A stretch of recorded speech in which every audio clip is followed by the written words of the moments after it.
Here it is, in part. Dear ChurchMilitant.tv, I listened to Mic'd Up and can understand the frustration at why these subjects are not being discussed and honestly approached by the leadership of the church and the church media.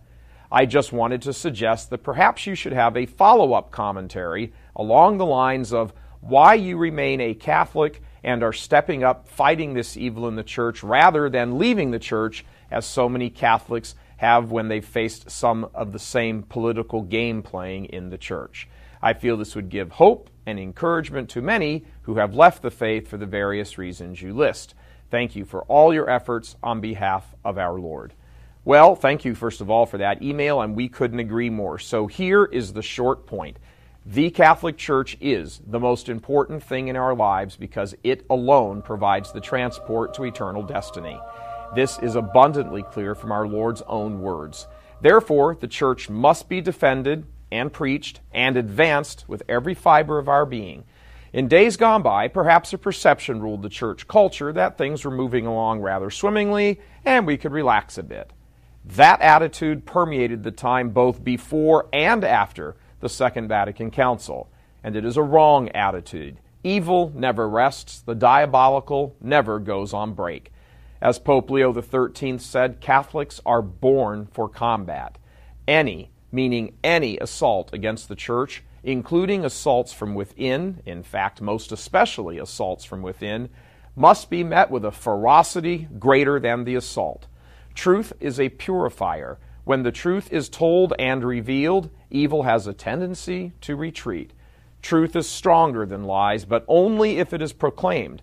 No one in the church can cede ground to evil, not 1 inch. Evil can never be compromised with. No matter the cost, it must be faced and defeated.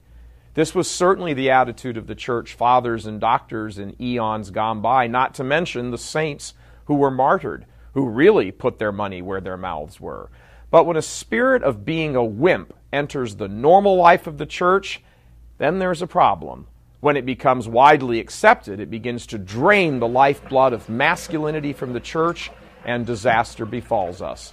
That's why Bishop Fulton Sheen says, in order to love, you must hate. Love means sacrifice to whatever level we are called, even death in some circumstances.